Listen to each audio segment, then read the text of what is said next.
আকাশবাণী কলকাতা। পরবর্তী অনুষ্ঠানের ঘোষণা একটু পরেই।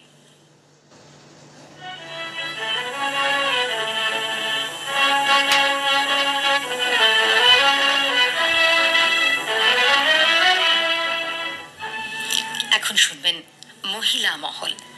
মহিলা মহলের উপস্থাপনায় আজ আমি থাকবো আপনাদের সঙ্গে, শ্রীতমা মুখোপাধ্যায়।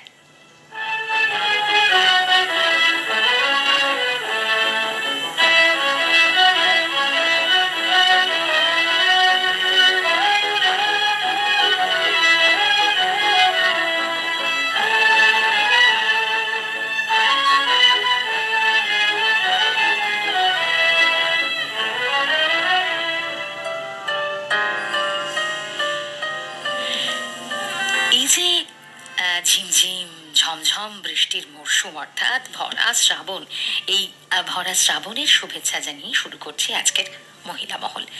কখনো আকাশ মেঘলা, কখনো রোদ্দুর, সবটা মিলিয়ে মেঘ রোদের যে খেলা চলছে তাতে কিন্তু মনটা কখনো কখনো বেশ উদাস হয়ে যায়। মনে হয় যে এই বর্ষাতেও যদি বেরিয়ে পড়তে পারতাম তাহলে মন্দ হতো না। তবে ওই সব সময় কি আর সাধ আর সাধের মেলবন্ধন হয় বলুন? ইচ্ছে করছে কিন্তু ছুটি পাওয়া যাচ্ছে না। তো এই সব নানান ঝামেলার মধ্যিখানে মনে মনে তো আপনি অনেক দূর বেরিয়ে পড়তেই পারেন, তাই না? কারণ কোথাও আমার হারিয়ে যাওয়া তো মানা নেই। আর তাই তো ভ্রমণ কথা।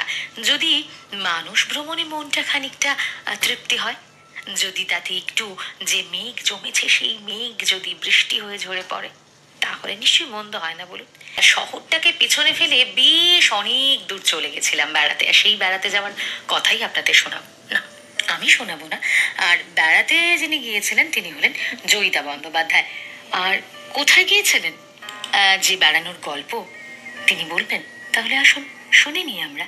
আর তার সঙ্গে সঙ্গে চলুন না, এই দুপুর বেলায় যখন একলা ঘরে বসে আছেন, বা হয়তো আপনি আপনার কাজের জায়গায় যাচ্ছেন, যেতে যেতে এই ভ্রমণ কাহিনীটা শুনতে শুনতে আপনার ওখানে মানুষ ভ্রমণ হয়ে যায়। চোখের সামনে ভেসে ওঠে সেই রাজ্য যেখানে রবির প্রথম কিরণে মনের গ্লানি দূরীভূত হয়ে নির্মল আনন্দে মেতে ওঠে অন্তর।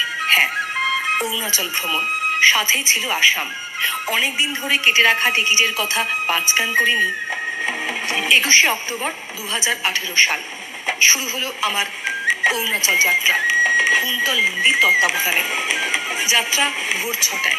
আমরা শিয়ালদহ থেকে কাঞ্চনজঙ্ঘা এক্সপ্রেস ধরে একঘেয়ে ট্রেন যাত্রার পর নামলাম ভোর 4টে গুয়াহাটি স্টেশনে। দীর্ঘ ক্লান্তি, তাও মনে আনন্দেরা কিলবিল করছে। হোটেলে গিয়ে ফ্রেশ হলাম। বিকালে বিখ্যাত উমানন্দ মন্দিরের ঘাটে আমরা সৌন্দর্য উপভোগ করলাম। উমানন্দ এই নামটি দুটি হিন্দি শব্দ থেকে এসেছে। উমা অর্থাৎ ভগবান শম্ভুর স্ত্রী এবং নন্দ অর্থাৎ আনন্দ। শোনা যায় প্রতি শিব চতুর্দশীতে বিশাল উৎসব হয় এই মন্দির চত্বরে, যেটি একটি বদ্বীপের উপর অবস্থিত। এই উমানন্দ মন্দিরের পাথরের গায়ে গায়ে গুপ্ত পরবর্তী যুগের ইতিহাস বর্তমান।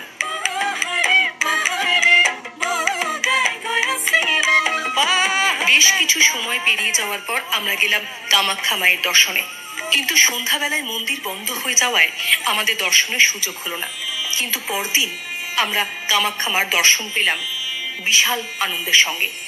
সেই ভোরের বেলা থেকে পাক্কা 9 ঘন্টা লাইনের পর প্রতীক্ষার অবসান ঘটিয়ে হলো মায়ের দর্শন। এরপর ফিরে খেয়ে দিয়ে পাতকারি গুটিয়ে রওনা হলাম আসামের বিখ্যাত কাজিরাঙা অভয়ারণ্যের উদ্দেশ্যে। বেশ কয়েক ঘন্টা পর নিবিড় অন্ধকার পেরিয়ে আমরা ছমছমে চাঁদের আলোয় পৌঁছলাম আমাদের ইকোরা রিসর্টে। ইকোরা রিসর্ট কাজিরাঙার একটি অপূর্ব সুন্দর জায়গা। তবে মাঝে মধ্যে জন্তু জানোয়ারের উপদ্রব যে নেই তা নয়, কিন্তু এত শান্ত নিরিবিলি স্থান না দেখলে বিশ্বাসই হবে না। রাত কাটিয়ে সকাল সকাল অভয়ারণ্যের উদ্দেশ্যে সেখানকার বিশিষ্ট জীব গন্ডারমশাইকে এবং ভাগ্য ভালো হলে আরো বেশি কিছু দেখতে পাওয়ার সম্ভাবনা নিয়ে আমরা চললাম জঙ্গল সাফারি করতে। প্রায় 1 ঘন্টা ধুলো খাবার পর মাইল খানেক দূরে মশাইদের দেখতে পেলাম। বনের গভীরে একটি ওয়াচ টাওয়ারে উঠে চেষ্টা করলাম ওনাদের আরো কিছুটা স্পষ্ট করে দেখার, কিন্তু সেটি হবার নয়। অগত্যা বহু সময় অতিবাহিত হবার জন্য ফিরতে বাধ্য হলাম। ফিরে এসে তৈরি হয়ে রওনা হলাম ভালুকপংয়ের উদ্দেশ্যে, যেটি আমাদের ট্যুরের প্রধান অরুণাচল প্রদেশের পশ্চিম কামেংয়ের দক্ষিণে অবস্থিত একটি ছোট শহর। রাস্তা যে কি পরিমাণে খারাপ তা না এলে বোঝার উপায় নেই। সবুজে সবুজ, ঘন জঙ্গল দুদিকে, শোনা যায় আলফাদের বসবাস, যে কোনো মুহূর্তে বিপদ। বেশ একটা রোমাঞ্চকর গোছের। শুনলাম 1 সপ্তাহ আগেই নাকি কিছু ভয়ঙ্কর ঘটনা ঘটেছে, তাই একটু ভয়ও লাগছিল, মনে রোমাঞ্চ। কিন্তু আমাদের পথের একমাত্র সাথী আমাদের ড্রাইভার অমিতদা ভীষণ দক্ষতা সহকারে বিপদের মধ্যেও সদা হাস্য মুখে যেভাবে আমাদের বোঝাচ্ছিলেন, যেন মনে হলো আমরা ড্রাইভার কাম গাইড পেয়ে গেছি। ভালুকপংয়ে প্রবেশের আগে আমাদের অরুণাচল প্রদেশের প্রবেশের পাস করাতে হয়েছিল, অর্থাৎ অনুমতি নেওয়া হয়েছিল। বহু পথ পেরিয়ে পৌঁছলাম ভালুকপংয়ের কোলে। ছোট শহর, চারিদিক শুনশান পাহাড়ে ঘেরা ছোট্ট গ্রামটির নিঝুম রাত বড়ই সুন্দর। পাহাড়ের কোলে সন্ধ্যা তাড়াতাড়ি তার কৃপা দৃষ্টি করে, তাই নিশুতি রাতে ছোট্ট শহর মুড়ে গেল ঘুমের কোলে, তার সঙ্গে আমরাও ক্লান্তিতে। পরের দিন ভোরবেলা 4:30 নাগাদ হোটেল ছাড়বার কথা। বাইরে বেরিয়ে প্রকৃতির যে অকৃত্রিম শোভা চোখে পড়ল, তা পূর্বে চাক্ষুষ করিনি। কোথায় এলাম, এ যে স্বর্গ! হোটেল ছেড়ে বাস প্রায় 140 কিলোমিটার দূরে অরুণাচল প্রদেশের পশ্চিম কামেং জেলার ছোট একটি গ্রাম দিরাংয়ের উদ্দেশ্যে এগোচ্ছে। অসম্ভব ভয়ঙ্কর প্রাকৃতিক সৌন্দর্য, তার সাথে ভয়াবহ খারাপ রাস্তা। ব্যাপারটা ছিল যেমনি বুনো ওল তেমনি বাঘা তেঁতুল, অর্থাৎ পাহাড় আমাকে ভয় দেখাবে তাও আমি ছাড়বো না। উপর থেকে পড়লে যে কোনো মুহূর্তে শেষ। ঠাকুরের নাম জপতে জপতে পৌঁছলাম দিরাং, ছোট্ট একটি গ্রাম, মাঝে হোটেল স্নো লায়ন। লাগেজ রেখে একটি চায়ের দোকানে দিরাংয়ের স্পেশাল মোটা দুধের চা খেয়ে সব ক্লান্তির অবসান হলো। ভেড়ার দুধের চা ছিল, আর দোকানের মেয়েটির দারুণ ব্যবহার। এতটা পথ পাড়ি দেওয়ার পর ওই চা পান এর সুবাদে শরীরে কোনো ক্লান্তি রইল না। দুম করে বেরিয়ে পড়লাম দিরাংয়ের বৃহত্তম মনাস্ট্রির জন্য। পাহাড়ি রাস্তায় অনেকটা উপরে হাঁটতে হবে, 1.5 কিমি পথ। ওরে বাবা, সে যে কি পেঁচানো ভয়ঙ্কর বাঁধ, তা বোধহয় বুঝিয়ে বলা যাবে না। সবাই পৌঁছতে না পারলেও আমরা কয়েকজন গেলাম। যাহা দেখিলাম জন্ম জন্মান্তরেও ভুলিব না। এই ছিল তখন মনের কথা। নিচে অতল গহ্বর আর মাথার ওপর অসীম আকাশ, খোলা আকাশ, মন ভুলানো মেজাজ ঠিক করা আবহাওয়া, অবর্ণনীয়, অতুলনীয়। বেশ ফাঁকা জায়গাটি, অনেকখানি উঁচু। শহরের বেশ খানিকটা জায়গা জুড়ে বলা যেতে পারে। মনাস্ট্রির চারিদিকে সুন্দর সুন্দর ফুলের বিপুল সমাহার, এক কথায় অতুলনীয়। রাতে -2 থেকে -3 ডিগ্রি ঠান্ডা। আমরা পুরো জড়সড়, হাত পা আর কিছুই চলছে না, বিশাল ক্লান্তি। পরদিন চা জল খাবার খেয়ে আমরা আবার রওনা দিলাম তাওয়াংয়ের উদ্দেশ্যে। আর অরুণাচলের ছোট্ট শহর তাওয়াং আর পশ্চিম কামেং শহরের মাঝে অবস্থিত সেলা পাস দিরাং থেকে প্রায় 130 কিলোমিটার দূরে অবস্থিত। সে আর লা, এই মিলিয়ে সেলা। এই লা শব্দের অর্থ হলো গিরিখাত।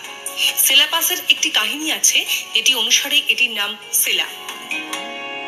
ভারতীয় সেনাবাহিনীর একজন সিপাহী যশবন্ত সিং রাউত ইন্দোচীন যুদ্ধে চৈনিক সেনাদের সাথে একা লড়াইয়ে নেমেছিলেন।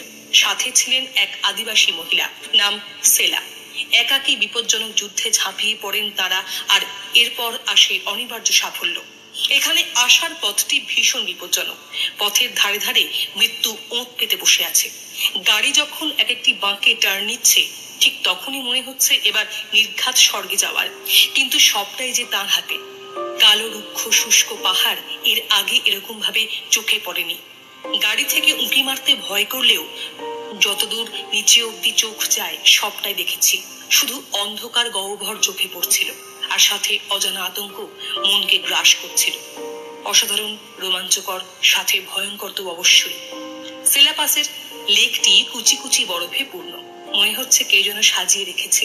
মারাত্মক ঠান্ডা বাতাস হু হু করে বইছিল। শান্ত স্তব্ধ সব।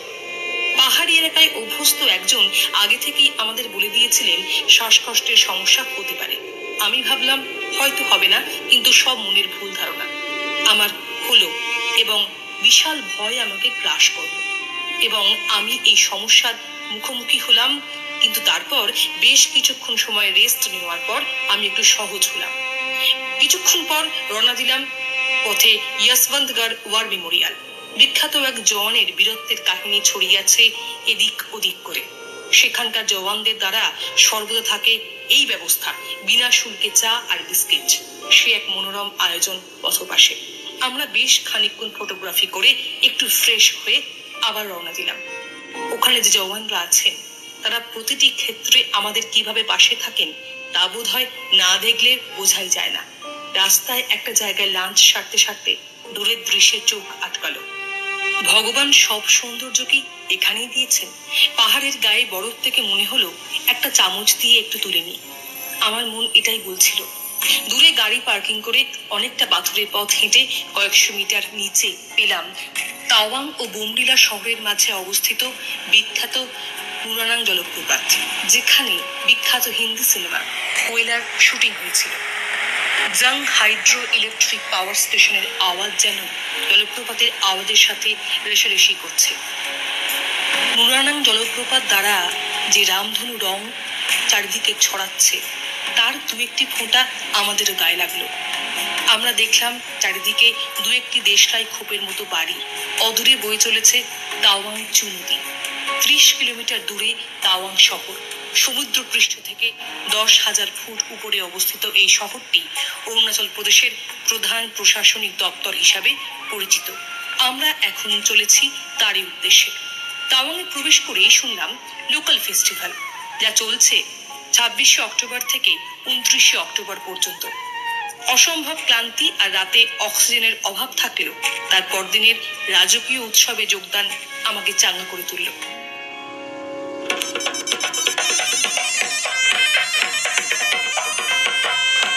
তাওয়াং ফেস্টিভ্যালের আয়োজন করেন অরুণাচল ট্যুরিজম ডিপার্টমেন্ট এবং প্রধান ঐতিহ্যশালী প্রদর্শনী হলো এখানকার সেবাং, যাতে বুদ্ধিস্ট মনাস্ট্রির সকল বৌদ্ধ সন্ন্যাসীরা যোগদান করেন।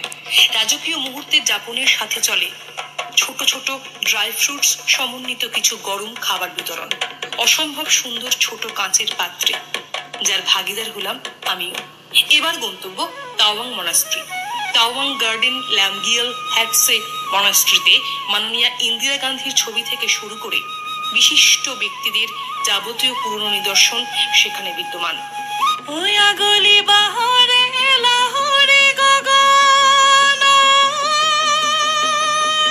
উৎসব চলাকালীন আমরা তার মাঝেই এলাম তাওয়াংয়ের বিখ্যাত বুদ্ধ স্ট্যাচুর সামনে। এটি তাওয়াংয়ের অন্যতম বৃহত্তম মূর্তি। তাওয়াং বুদ্ধ স্ট্যাচুর ছবি আমার স্মার্টফোনের ক্যামেরায় সম্পূর্ণ কিছুতেই আসছিল না। এরপর এলাম তাওয়াং ওয়ার মেমোরিয়ালে, যেখানে জনগণ মনয় অধিনায়ক ও জয় হয়ে গাইতে গাইতে আমি হয়ে পড়লাম আবেগপ্রবণ। ভিজল চোখ। ভিজে চোখ পরদিন সিক্ত হলো 15,000 ফুট উপরে বুমলা পাসে গিয়ে, যার ঠিক অপর পারে চীন। ভারতের তাওয়াং ও চীনের তিব্বতের মধ্যে যোগসূত্র এটি, ব্যবসার কেন্দ্রও বটে। এটিকে একটি গ্রেট বর্ডার পার্সোনাল মিটিং পয়েন্টও বলা হয়। পদে পদে বিপদ। পথের পাশে you are always under enemy observation দেখে চমকে উঠতে হয়। তবে ভারতকে লোহার কবচ দিয়ে ঢেকে রেখেছে প্রতিটি সেনা ছাউনি। পথে পেলাম মাধুরী লেক। চতুর্দিকে বরফের পাহাড় আর লেকের জল। সুন্দর সুন্দর ফুলে ভরা এই নির্জন উপত্যকায় অভিনেত্রী মাধুরী দীক্ষিত শুটিং করেছিলেন, আর তাই এই নামকরণ। সন্ধ্যায় এসে আবার যোগদান বিভিন্ন ধর্ম সম্প্রদায়পূর্ণ এই তাওয়াং ফেস্টিভ্যালে, যা তোরগা ফেস্টিভ্যাল নামেও খ্যাত। 2 রাত 3 দিন আমরা সুন্দর কাটালাম। ফেরার পথে বরফের পাহাড়ে পেলাম ভূগোলের স্ট্যালাকটাইট, ছুরির ফলার মতো ঝুলছে। আসার পথে উষ্ণ প্রস্রবণে গা ভিজিয়ে এলাম, যেটি দিরাগে অবস্থিত। তারপর ছুঁয়ে এলাম বোমডিলা। বোমডিলায় কাটালাম আমরা মায়াবী নিশ্চিত্র এক রাত। পাশে কলকল করে বয়ে যাচ্ছে নদী। এরপর আমাদের ফেরার পালা। এসেছি গুয়াহাটি স্টেশনে, কিন্তু আসার পথে আমরা পেলাম ধানসিঁড়ি নদী। আবার আসিব ফিরে ধানসিঁড়িটির তীরে এই বাংলায়। প্রত্যক্ষ করলাম ইতিহাস, প্রত্যক্ষ করলাম ব্রহ্মপুত্র নদ। অগত্যা ফেরার পালা। এবার সত্যি বিদায় দিলাম চড়াই উতরাই খাড়াইয়ের ভ্রমণকে, আর সামনে কলকাতা এখন ডাকছে।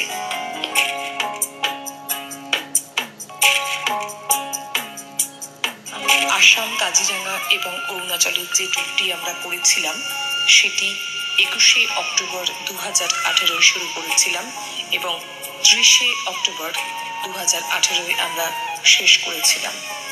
দুর্দান্ত কিছু স্মৃতি আমার মানসপটে এখনো বর্তমান এবং অসাধারণ কিছু সৌন্দর্য আমি উপভোগ করতে পেরেছিলাম। অরুণাচল সত্যি একটি রিস্কি ট্যুর, কিন্তু যদি আমরা ঠিকঠাক করে করতে পারি এবং আমাদের মনের বল থাকে, তাহলে আমরা অসাধারণ কিছু সৌন্দর্য উপভোগ করতে পারবো। সেই মানসিকতা নিয়ে আমাদের অবশ্যই চলতে হবে। ধন্যবাদ এবং কৃতজ্ঞতা। জয়িতা বন্দ্যোপাধ্যায়ের কাছ থেকে আপনারা ভ্রমণ কথা তো শুনলেন। হ্যাঁ, জয়িতা হয়তো অনেক আগেই গিয়েছিল, সালটা বেশ কয়েক বছর। তাতে কি, আপনি তো এই বছর পুজোর জন্য বা পুজোর পরে যে একটা লম্বা ছুটি পাবেন, তাইতে এইরকম ঘোরার একটা প্ল্যান করতেই পারেন।